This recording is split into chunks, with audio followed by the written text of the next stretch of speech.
So, hello guys, my name is Mohammed Rizwan and welcome back to my channel Knowledge with SMRS.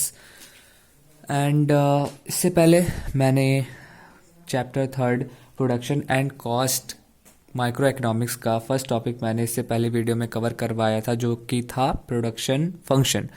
उसमें मैंने बहुत ही अच्छे से production function को समझाने की कोशिश की है। आई होप कि वो वीडियो आपको बहुत पसंद आई होगी, बहुत अच्छी लगी होगी। So after the production function एक दूसरा टॉपिक आता है जिसका नेम है आइसोक्वेंट। आइसोक्वेंट आता है दूसरा टॉपिक प्रोडक्शन फंक्शन के बाद। आप सबसे पहले मैं आपको ये बता देना चाहता हूँ कि अब जो हमारा थर्ड चैप्टर है, इससे पहले हम अभी तक कंज्यूमर के पर्सपेक्टिव से पढ़ रहे थे, लेकिन अब मैं यहाँ पे आपको बता देता हूँ कि यहाँ पे हम प्रोड्यूसर, मतलब जो प्रोडक्ट को प्रोड्यूस करता है, हम उसके नज़रिए से, उसके पर्सपेक्टिव से हम ये चैप्टर पढ़ेंगे। आइसोक्वेंट होता क्या है, शुरू करते हैं हम अपनी वीडियो। आइसोक्वेंट हमारा होता है, an isoquant shows the different combination of two inputs that give the same level of output. Isoquant show करता है different combination of two inputs, दो इनपुट्स के डिफरेंट कॉम्बिनेशन को आइसोक्वेंट शो करता है, that give the same level of output, जो कि हमेशा सेम लेवल ऑफ आउटपुट हमें प्रदान करता है, देता है। आइसोक्वेंट आपको डेफिनेशन तो मैं एक ज़्यादा से ज़्यादा आप लोग को कोशिश करता हूँ कि आप लोगों को हमेशा मैं एक सिंपल, एक शॉर्ट डेफिनेशन प्रोवाइड करूँ। आई थिंक आपको उस डेफिनेशन तो समझ में आ गई होगी, बट मैं आपको इस ग्राफ के थ्रू समझाना चाहूँगा। जैसे समझ लीजिए हमारा वाई एक्सेस पे हमारा कैपिटल है, ये कैपिटल है हमारा, के represent capital and L represent labour. तो हाँ, और हमारा एक्स एक्सिस पे है हमारा लेबर। तो वाई पे कैपिटल एंड एक्स पे लेबर, ये हमारा हो गया क्या, ये हमारे हो गए इनपुट्स के दो कॉम्बिनेशन, कैपिटल एंड लेबर, ये दो कॉम्बिनेशन हो गए हमारे।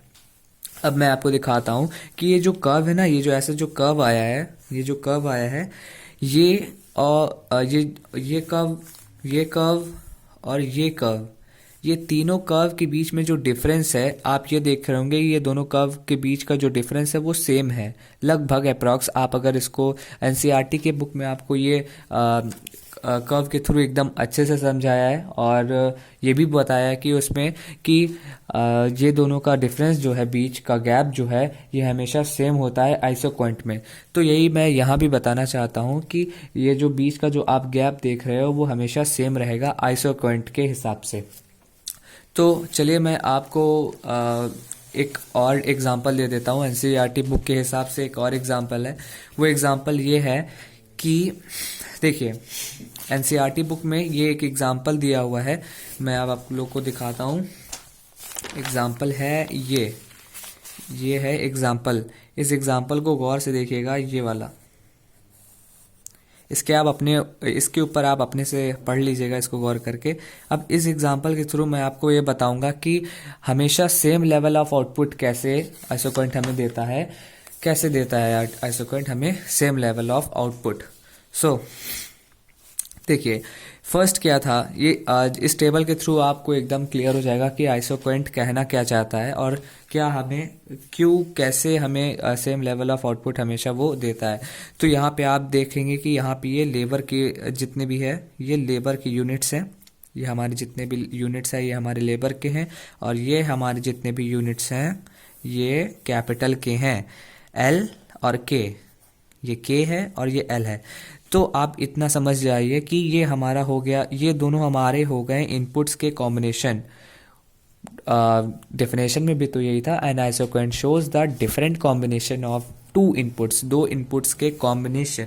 ये हमारे हो गए इनपुट्स दो, और इन दोनों के कॉम्बिनेशन से हमें same level of output isoquant देता है। कैसे देता है, आइए चलिए देखते हैं।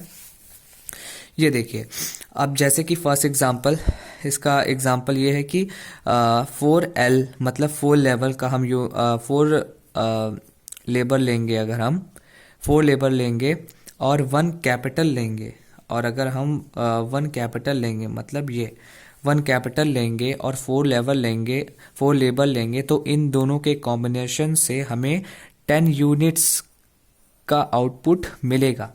मतलब हमने four labour and one capital के इनपुट के कॉम्बिनेशन को मिलाकर हमने 10 यूनिट्स का आउटपुट प्रोड्यूस किया है। तो ये एक हो गया।